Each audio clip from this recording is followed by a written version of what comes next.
They say trust is the foundation of marriage. What they don't tell you is that sometimes that foundation is built on quicksand, and you don't realize you're sinking until you're neck deep in someone else's lies. My name is Mark Sullivan, and 3 hours ago I thought I had the perfect life, perfect wife, perfect house in our perfect little neighborhood, perfect wedding planned for next month. Hell, I even had the perfect toast written, something about how Julia completed me, made me whole, all that romantic garbage that sounds profound after 2 glasses of champagne. Before we dive deeper into this story, I have one small request. Please subscribe, drop a like, comment, and hit that hype button to boost this channel so more people can discover these incredible Reddit stories. Now I'm sitting in my car outside Romano's Italian restaurant, staring at my phone screen, watching my entire world collapse in real time through a series of text messages that weren't meant for my eyes. Can't wait to feel you inside me again tonight. Mark's working late. Perfect timing. Room 237 at the Marriott, same as always. Jay. You drive me crazy, baby. 2 more weeks and we can stop sneaking around. He'll never see it coming. E. The phone belongs to Julia, my fiancée, my supposedly devoted partner of 3 years. The woman who just 20 minutes ago looked me in the eye across our dinner table and said, "Honey, there's something I need to tell everyone." I should have known from her tone. That fake sweet voice she uses when she's about to drop a bomb. The same voice she used when she told me her boutique needed another $50,000 investment last year. "What is it, sweetheart?" I'd asked, cutting into my veal parmesan like an idiot. She'd glanced around the table at our assembled friends and family, her mother Patricia, my best friend Paul, her business partner Carmen, and the guest of honor himself, Eric Dorsey, her ex-boyfriend, the guy who'd been just a friend for the past 18 months, ever since he moved back to town. "I need everyone to understand something about Eric," Julia had said, reaching across the table to squeeze his hand. Not mine, his. He's always going to be in my life. He's not just my ex, he's my best friend, my confidant, my soulmate in so many ways. If anyone has a problem with that, especially you, Mark, then maybe we shouldn't be getting married. The restaurant had gone silent. Not just our table, the entire place seemed to hold its breath. I could hear the kitchen staff clattering dishes 3 rooms away. Patricia's wine glass stopped halfway to her lips. Paul's fork scraped against his plate like nails on a chalkboard. And Eric? Eric had smiled. That smug, self-satisfied grin that I'd been seeing in my nightmares for months, without understanding why. "Okay," I'd said. Just that. One word. Then I'd stood up, dropped my napkin on my chair, and walked out. No scene, no shouting, no dramatic confrontation, just okay and a quiet exit that apparently spoke louder than any tantrum could have. That was 45 minutes ago. Now I'm scrolling through Julia's phone, the one she left on the table in her rush to follow me out of the restaurant, reading message after message that confirms what my gut has been telling me for months. They've been sleeping together since February, planning to humiliate me at our own wedding, laughing about how clueless I am, how easy it's been to fool boring old Mark while they carry on their affair in plain sight. There's more. So much more. Financial records showing Eric's been living off loans from Julia's boutique, loans funded by my investments in her business, hotel receipts dating back 8 months, photos I don't want to examine too closely, and worst of all, a group chat between Julia, Carmen, and her friend Lana where they discuss the whole situation like it's some kind of soap opera entertainment. "Mark actually thinks you're going to marry him. This is better than reality TV." L. The poor guy has no idea. Sometimes I almost feel bad. Almost. C. Don't feel bad. He's getting what he deserves for being so boring. Eric makes me feel alive again. J. My hands are shaking as I scroll through months of betrayal, but it's not from heartbreak. It's from rage, pure, cold, calculating rage. Because here's the thing about Mark Sullivan that Julia never bothered to learn in 3 years together. I'm only boring when I choose to be, when I'm comfortable, when I trust people, when I don't trust people, when I'm backed into a corner by liars and cheaters and people who think they're smarter than me. That's when things get interesting. My phone buzzes. Text from Paul. Dude, where did you go? Julia's crying. Everyone's asking questions. What the hell happened? I type back. Found out my fiancé's been screwing her ex for 8 months. Currently planning my response. Don't wait up. 3 dots appear immediately. Then, holy shit. What do you need? That's why Paul's my best friend. No questions about whether I'm sure. No suggestions that maybe it's a misunderstanding. Just immediate loyalty and an offer to help. Meet me at my place in an hour, I reply. Bring your laptop. We have work to do. I start the car and pull out of the restaurant parking lot, checking the rearview mirror. Through the windows, I can see Julia gesticulating wildly at our table, probably spinning some story about how I'm having a breakdown, how I'm jealous and paranoid, and unable to handle her friendship with Eric. Let her talk. Let them all think I'm the crazy one. They have no idea what's coming. Paul arrives at my house with 2 laptops, a bag of Chinese takeout, and the grim expression of a man preparing for war. He's been my best friend since college, and in all those years, he's never seen me like this, calm, focused, serious. Show me everything, he says, settling into my kitchen chair. I hand him Julia's phone and watch his face change as he scrolls through the messages.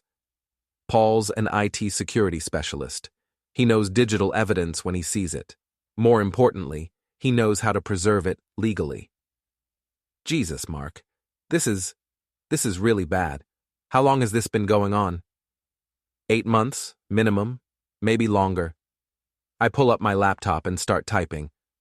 I need you to help me document everything. Screenshots, timestamps, metadata, all legal, all admissible if this goes to court. Court? You're thinking divorce? I'm thinking total destruction. Paul looks up from the phone, eyebrows raised. Okay, I know that tone. What's the plan? Here's what most people don't understand about revenge. It's not about getting even. It's about making sure the other person understands exactly how badly they miscalculated. Julia thinks I'm a pushover, a boring financial advisor who'll quietly accept his humiliation and slink away. Eric thinks he's won some kind of prize. They're both wrong. Tomorrow is Saturday, I say, opening a new document. Julia has her weekly brunch with the girls at Cafe Luna. Every week, same table, same crowd. Carmen, Lana, Patricia, and usually 3 or 4 other women from their social circle. The Gossip Brigade. Exactly. And here's the beautiful part. Julia texted Carmen an hour ago asking her to do damage control about tonight. She wants to spin the story, make me look like the bad guy. Paul grins. But you have receipts. 8 months' worth of receipts. Hotel bills, restaurant charges, even a jewelry receipt for a necklace I've never seen Julia wear. I turn my laptop screen toward him. Look at this. Eric bought her a $5,000 tennis bracelet last month. Guess where he got the money? Paul's face darkens as he reads. He took a loan from her boutique account, the account you've been funding. My money bought my fiancé's lover a gift to celebrate their affair. There's poetic justice in that, don't you think? We work through the night, organizing evidence, creating a timeline, preparing for what I'm already calling Operation Brunch Bomb. By 6 a.m., we have everything we need. A comprehensive dossier of Julia's betrayal, complete with financial records, photos, and a detailed timeline of her lies. But the evidence is just part 1. Part 2 requires a bit more creativity. I need you to create a digital presentation, I tell Paul, as we share coffee and leftover lo mein. Nothing illegal, nothing hacked. Just a simple slideshow using the photos and messages from Julia's phone. What kind of presentation? The kind that can be shared via airdrop to multiple devices simultaneously. Paul's grin turns wicked. Oh, that's diabolical. You're going to crash their brunch. I'm going to educate them. There's a difference. At 9 a.m., Julia finally calls. I let it go to voicemail. Then she calls again. And again. By the 5th call, I answer. Mark, thank God. Where are you? I've been worried sick. Her voice is perfect, concerned, loving, just the right amount of tremor to suggest she's been crying. If I didn't know better, I'd almost believe her. I'm at home, Julia. Where's your phone? A pause. My phone? I think I left it at the restaurant. Why? Just wondering. You seemed pretty upset when I left. Of course I was upset. You just walked out in the middle of dinner, in front of everyone. My mother was mortified. I'm sure she was. Listen, I think we need to talk. Yes, absolutely.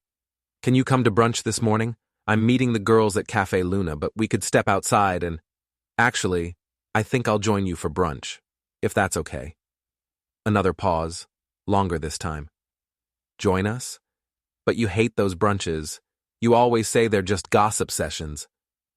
Maybe I was wrong. Maybe it's time I participated in the conversation. Okay, that would be great, actually. Everyone's been asking about you. I bet they have. See you at 11.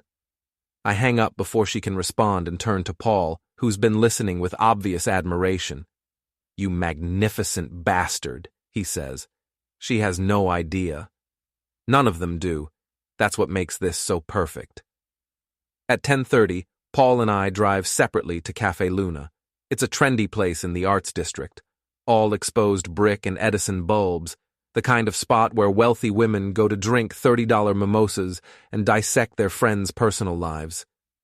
Julia's crew has claimed the same corner table for 2 years running. I arrive first and take a seat at the bar where I can watch their table. Paul positions himself across the restaurant with his laptop, looking like any other freelancer working on a Saturday morning. At exactly 11, they arrive. Julia, Carmen, Lana, Patricia, and 2 other women I recognize from various social events. They're all dressed for the occasion. Designer casual, perfect makeup, the uniform of women who have money and want everyone to know it. Julia spots me immediately and waves, her smile bright and fake.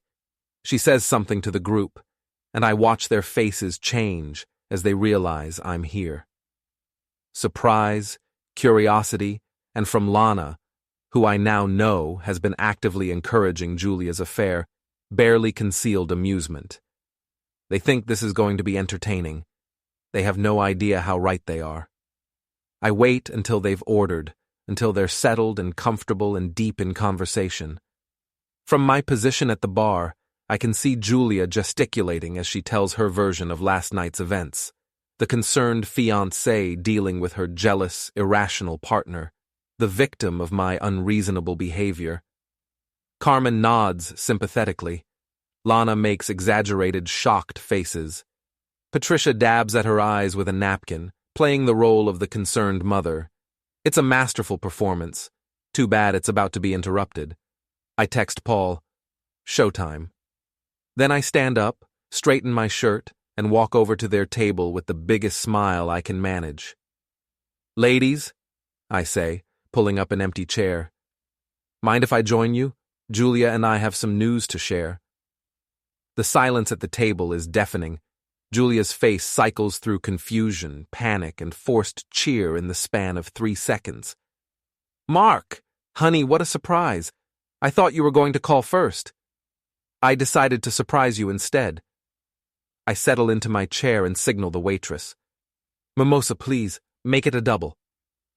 Lana recovers first, leaning forward with predatory interest. "So, what's this news you mentioned?" "Well," I say, pulling out my phone. "It turns out Julia left her phone at the restaurant last night. I've been reading the most fascinating messages." The color drains from Julia's face. Carmen chokes on her coffee. Even Patricia, who's usually unflappable, looks suddenly uncomfortable. "Mark," Julia says carefully, "maybe we should discuss this privately." "Oh no, I think your friends should hear this. After all, some of them have been so supportive of your situation." I make eye contact with Lana, whose smug expression is rapidly disappearing. "I don't understand," Patricia says, looking between us. "What situation?" "Mom," Julia starts, but I hold up my hand. "Please let me explain." I turn to address the whole table. "It seems my fiancée has been having an affair with her ex-boyfriend Eric for the past 8 months. They've been using hotel rooms, charging romantic dinners to the boutique account, and planning to humiliate me at our wedding." The words land like bombs. Patricia gasps. Carmen's face goes white. The two women I don't know well look like they want to disappear. But Lana tries to play it off. "Mark, that's a serious accusation. Are you sure you're not misinterpreting?" "Am I misinterpreting this?" I read directly from Julia's phone. "Can't wait to feel you inside me again tonight. Mark's working late. Perfect timing." Patricia makes a strangled noise. One of the other women actually gets up and leaves. "Or this conversation between Julia, Carmen, and you, Lana. Mark actually thinks you're going to marry him. This is better than reality TV." Carmen's mouth opens and closes like a fish. Lana's face turns red. "There's more," I continue, scrolling through the messages. "So much more. Financial records showing Eric's been living off loans from the boutique, loans funded by my investments, photos I won't describe in polite company, and my personal favorite, a detailed discussion of how boring old Mark deserves what he gets." Julia finally finds her voice. "Mark, please, you're making a scene." "I'm making a scene?" I laugh, and it's not a pleasant sound. "You've been screwing your ex-boyfriend for 8 months, stealing my money to fund your affair, and planning to humiliate me at our own wedding, and I'm making a scene?" The entire restaurant is staring now. Conversations have stopped. Even the staff has paused to watch the drama unfold. "Here's what's going to happen," I say, standing up. "The wedding is off, obviously. I've already called the venues, the caterers, the florist. Everything's canceled." "You can't just—" Julia starts. "I can, and I have. I've also frozen the boutique accounts pending a full financial audit. Turns out when someone steals from their business partner, that partner has legal recourse." Carmen goes pale. "Steals? Mark, that's not—" $47,000, I say. "That's how much Eric has borrowed from the boutique in the past 6 months. Money that came from my investments. Money that paid for hotel rooms, jewelry, and romantic getaways while I planned our wedding." I turn back to Julia, who's now crying. Real tears this time, not the crocodile tears from earlier. "You wanted Eric to always be in your life? Congratulations. You've got your wish. You can figure out how to pay me back together." I drop a 20 on the table and head for the door, but not before delivering my parting shot. "Oh, and Lana? Next time you want to gossip about someone's personal life, maybe make sure they don't have access to the group chat." The walk to my car feels like a victory lap. Behind me I can hear raised voices, crying, and what sounds like Patricia giving someone a piece of her mind. My phone is already buzzing with texts, but I ignore them. Phase 1 is complete, but I'm not done with Eric Dorsey. Not by a long shot. I drive to Eric's apartment building, a converted warehouse in the trendy part of downtown. His car, a pristine 1967 Mustang that he treats like a child, is parked in his assigned spot in the underground garage. Eric's always been obsessed with that car. He's told anyone who'll listen about the 3 years he spent restoring it, the custom paint job, the rebuilt engine. It's his pride and joy, his baby, his most prized possession, which makes what I'm about to do feel like justice. I park nearby and pop my trunk, pulling out the supplies I bought earlier, a bag of glitter, 3 cans of tuna, a bottle of fish sauce, and a tube of industrial-strength adhesive. Nothing illegal, nothing that will cause permanent damage. Just a little creative redecorating. The car is unlocked. Typical Eric. Too arrogant to worry about security in his fancy building. I open all 4 doors and get to work. First, the glitter. I dump the entire bag across the seats, dashboard, and floor mats. Pink glitter, because Eric's the type of guy who thinks pink is an insult to his masculinity. Next, the tuna.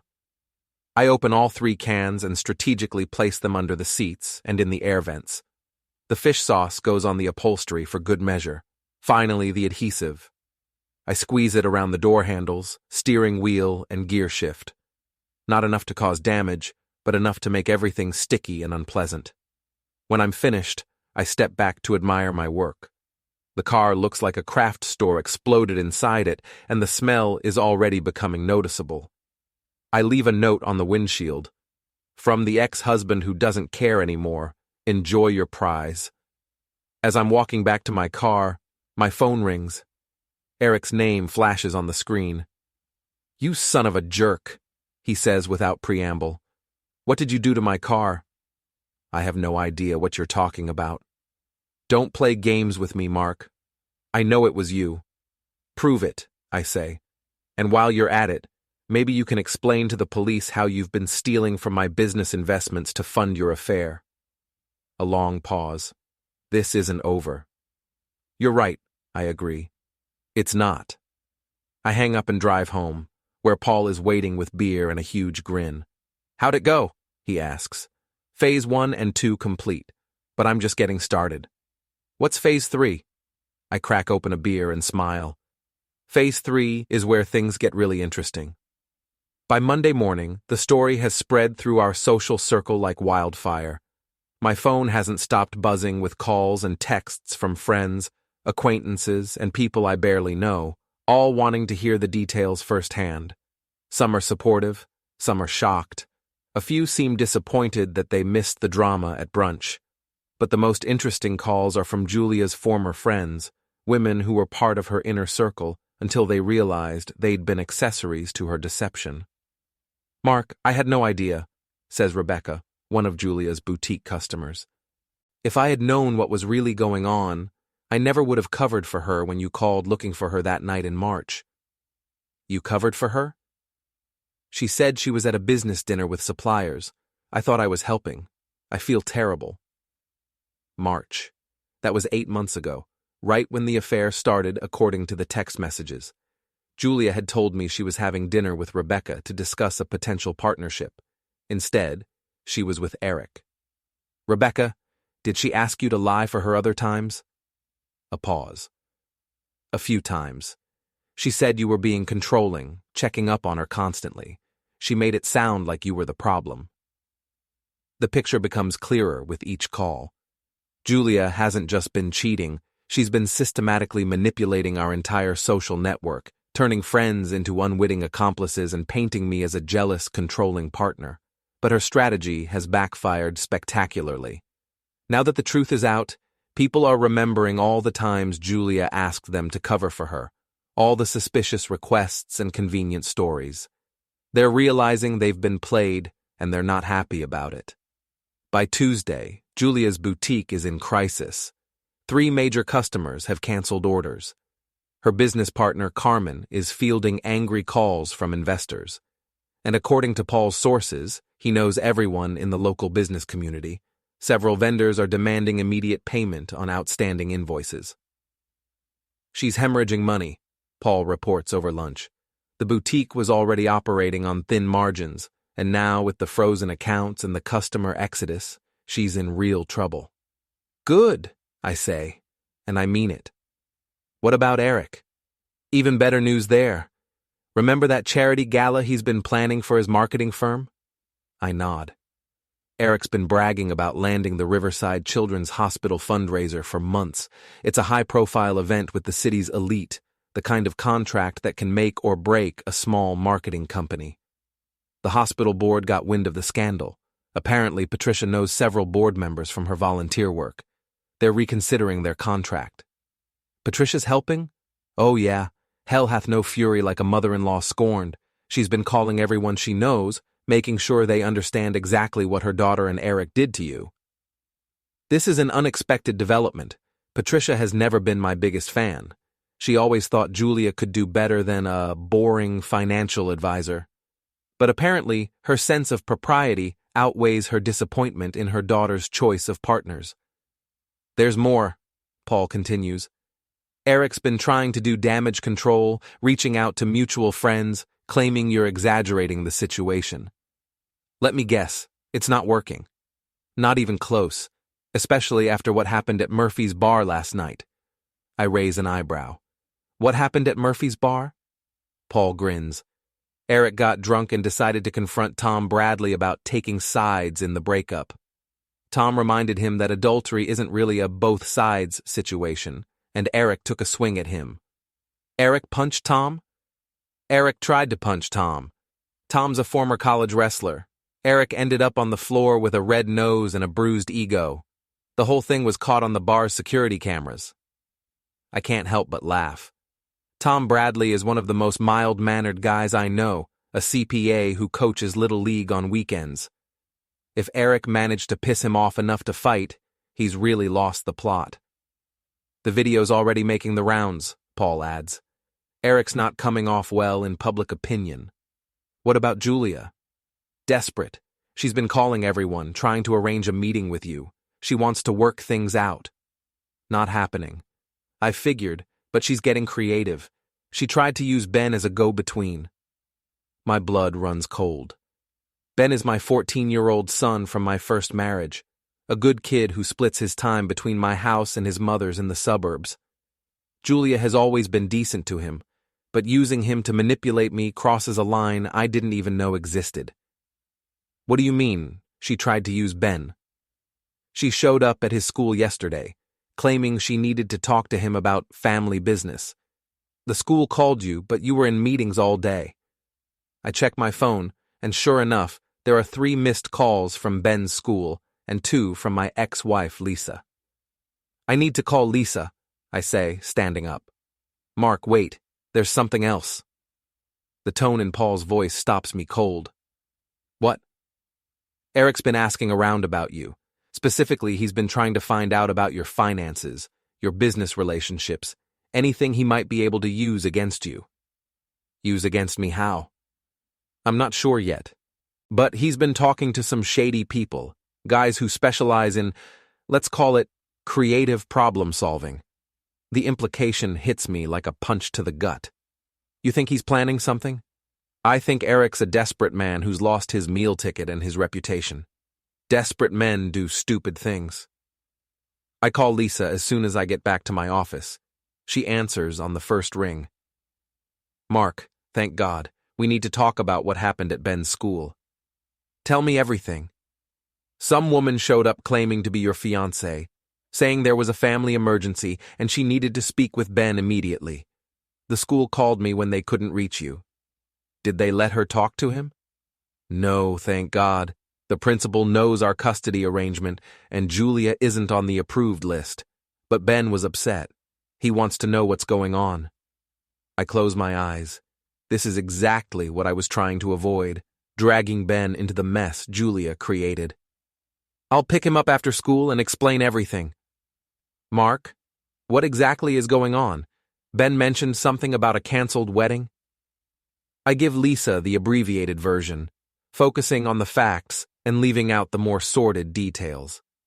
She listens without interrupting, occasionally making disgusted noises. Jesus, Mark, I'm sorry. I know you really cared about her. Yeah, well, live and learn. What are you going to do? Whatever it takes to protect Ben and make sure Julia and Eric understand that using my son as a pawn is unacceptable. Be careful, okay? This woman sounds unstable. After I hang up, I sit in my office staring out the window, trying to process everything. The situation is escalating beyond what I originally planned. What started as a calculated campaign of social and financial consequences has become something more personal, more dangerous.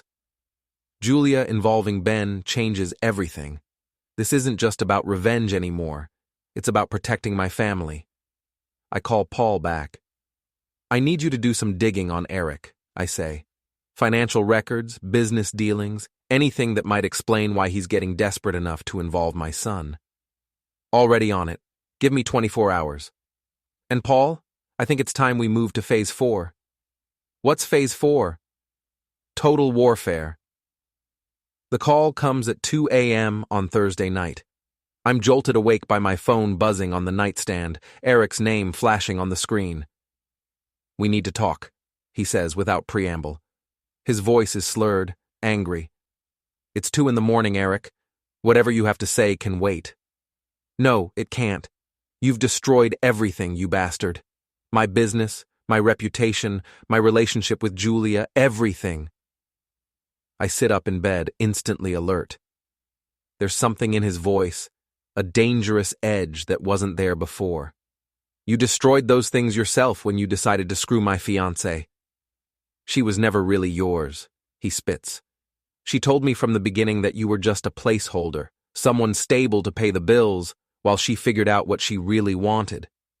The words sting, even though I know he's trying to hurt me. If that's true, then you're welcome to her, along with her debts.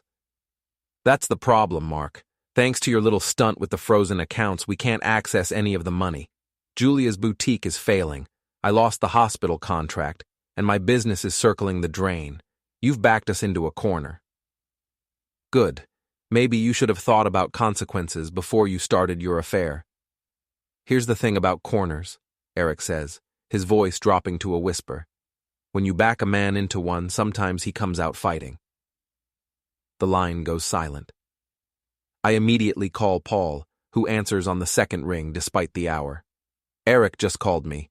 He's drunk, angry, and making threats. What kind of threats? The vague kind that could mean anything. Can you come over? On my way. While I wait for Paul, I do a quick security check of the house. All doors locked, alarm system armed, exterior lights on. It's probably overkill, but Eric's call has left me unsettled. Paul arrives 15 minutes later with his laptop bag and a thermos of coffee. Okay, I've got good news and bad news, he says, settling into my kitchen. Which do you want first? Bad news. Eric's business is completely bankrupt. He owes money to some very unpleasant people, the kind who don't accept the check is in the mail as an answer. How unpleasant? The kind who break legs first and ask questions later. He borrowed money from a loan shark to keep his company afloat, probably thinking the hospital contract would save him. When that fell through, he became desperate. Exactly. And desperate Eric is apparently willing to consider options that sober Eric might have avoided. I pour myself coffee with hands that are steadier than I feel. What's the good news? The good news is that I know exactly who he borrowed money from, and I have a contact who can help us resolve this situation permanently. What kind of contact? Paul grins. The kind who doesn't like it when amateur hour idiots make threats against his clients' business partners. I stare at him. Paul, please tell me you're not talking about, relax. I'm talking about Detective Martinez from the fraud division. Remember him from that embezzlement case I consulted on last year? He's very interested in Eric's financial situation, especially the part where he's been using stolen money to pay off gambling debts. Eric has gambling debts? Oh yeah. Turns out your boy Eric has been living a double life. Successful marketing executive by day, degenerate gambler by night. The affair with Julia wasn't just about love, it was about access to her business accounts. The pieces fall into place. Eric's sudden reappearance in Julia's life 18 months ago. His immediate integration into our social circle. His interest in Julia's boutique and her financial situation. He's been planning this from the beginning, I realize. Looks like it. Julia wasn't just cheating on you. She was being used by a professional con man. Does she know? I doubt it. Eric's good at what he does. He probably made her feel like she was the love of his life while he systematically drained her accounts. My phone buzzes. Text message from an unknown number. Check your front door. Paul and I look at each other. He nods toward the security monitor I had installed last year. A precaution that seemed paranoid at the time, but feels prescient now. The screen shows my front porch, empty, except for a manila envelope propped against the door. Stay here, I tell Paul, but he's already shaking his head. We go together, or we call the police right now. We compromise. Paul stays inside with his finger on the 911 speed dial while I quickly grab the envelope and retreat. Inside are photos, dozens of them. Pictures of me leaving my house, arriving at work, having lunch with Paul, pictures of Ben walking to school, playing in his mother's backyard, getting into Lisa's car. There's a note. You took everything from me. Now I'm going to take everything from you. Back off, or your son pays the price. Paul reads over my shoulder and immediately starts dialing. That's it. We're calling Martinez right now. Wait. I grab his arm. If we call the police, Eric goes underground. He's desperate and stupid, but he's not completely incompetent. He'll find another way to get to Ben. So, what do you want to do? I look at the photos again, studying them carefully. Most are taken from a distance with a telephoto lens, but a few show details that suggest Eric has been watching us for days, maybe weeks. I want to end this. Tonight. Permanently. How? By giving Eric exactly what he wants, a face-to-face confrontation where he thinks he has the upper hand. Paul stares at me like I've lost my mind. That's the worst idea you've ever had. Maybe, but it's also the only way to protect Ben. Eric's not going to stop escalating until someone stops him. I pull out my phone and dial Eric's number. He answers immediately, as if he's been waiting. Did you get my message? He asks. I got it. You want to meet? Fine. My house. 1 hour. Just you. No cops, no Paul, no backup. Just me, I agree. But Eric? If you've hurt my son, if you've even thought about hurting my son, I will destroy you in ways that will make everything I've done so far look like a gentle suggestion. 1 hour, he says, and hangs up. Paul is staring at me in horror. Please tell me you have a plan. I have a plan. A good plan? A plan that ends with Eric Dorsey never bothering my family again. And if it goes wrong? I look at the photos of Ben scattered across my kitchen table. Then it goes wrong, but I'm not letting that bastard use my son as leverage. Paul nods slowly. What do you need me to do? Call Martinez. Tell him to be ready to move in 1 hour and 15 minutes, whether he hears from us or not. And Paul? Yeah? If something happens to me, make sure Ben knows I love him. Nothing's going to happen to you, Paul says firmly, because I'm not letting you do this alone. Paul, no arguments. We've been friends for 20 years. You think I'm going to let you face down a desperate con man by yourself? I want to argue, but the truth is, I'm scared. Not of Eric. I'm bigger, stronger, and significantly less drunk than he sounded on the phone. But I'm scared of what this situation has turned me into, of how far I'm willing to go to protect my family. Okay, I say finally. But we do this smart. No heroics, no unnecessary risks. We get Eric to confess, we get him to back down, and we let the police handle the rest. Agreed. And if things go sideways, they won't. At exactly 3 a.m., headlights sweep across my front windows. Eric's car, not the Mustang, which is presumably still reeking of fish sauce, pulls into my driveway. Paul positions himself in the living room with a clear view of the front door and the security monitors. I take a deep breath and open the door before Eric can knock. He looks terrible. Unshaven, bloodshot eyes, clothes wrinkled like he's been sleeping in them. The smell of alcohol wafts off him in waves.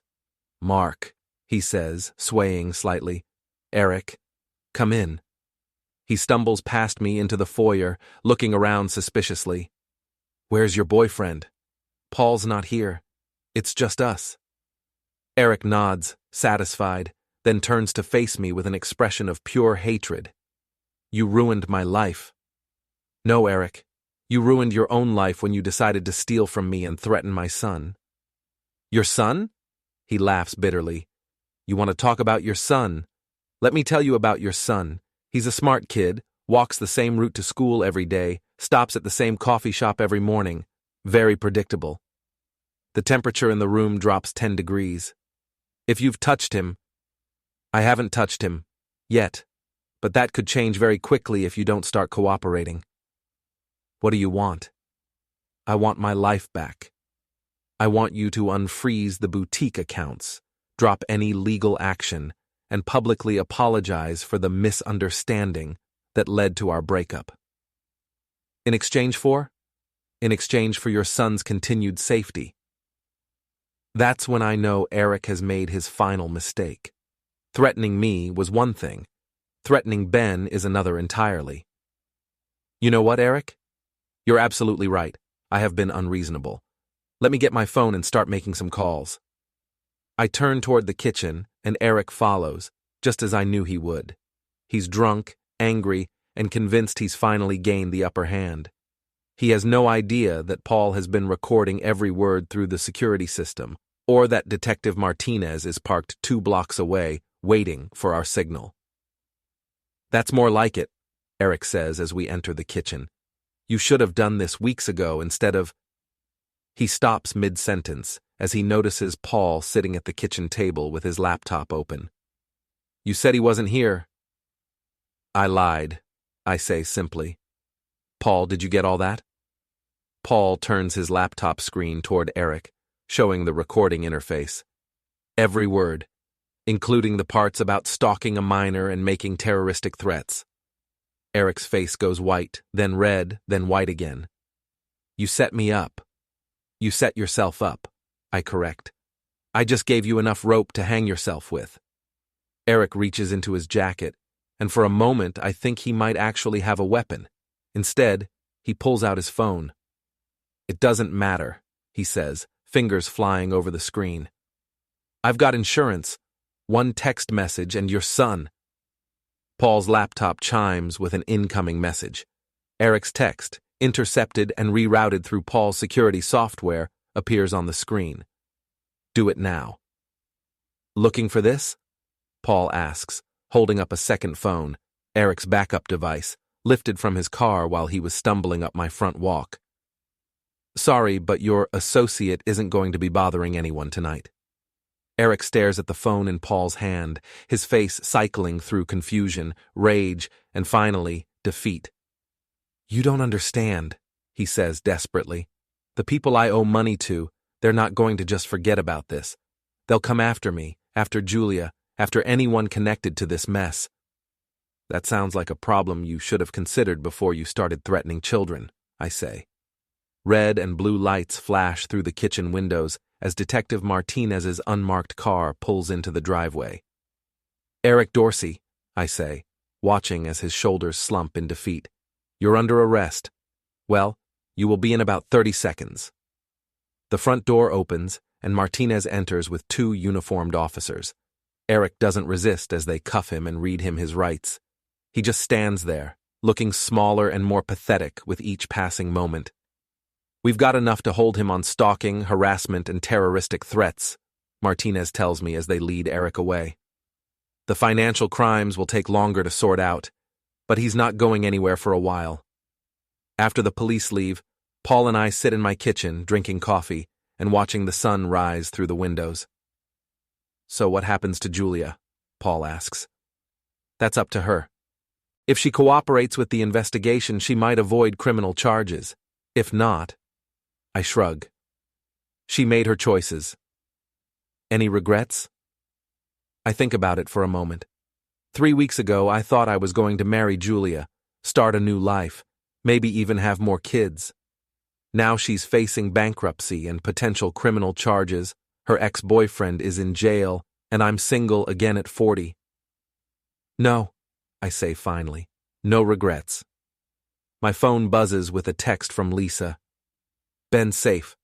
Saw the news about Eric's arrest. Call when you can. I show the message to Paul, who grins.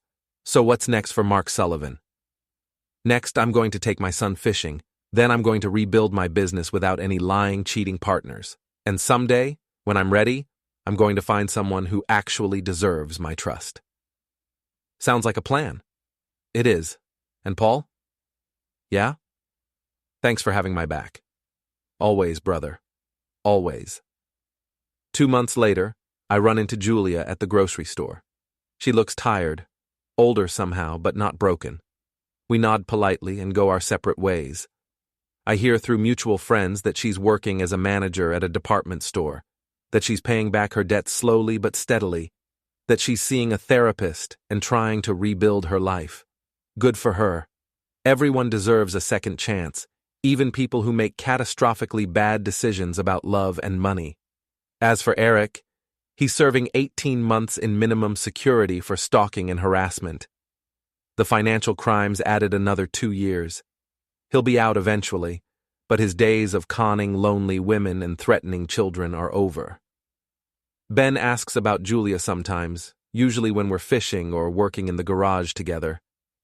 I tell him the truth, that sometimes adults make bad choices that hurt the people they're supposed to love, and that the best thing you can do is learn from their mistakes.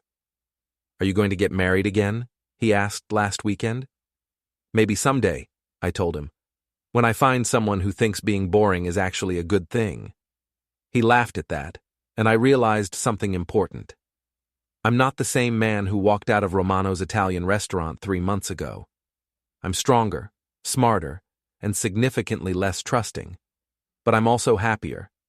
Because sometimes, the best thing that can happen to you is discovering that the life you thought you wanted was built on lies. Sometimes the best revenge is simply living well.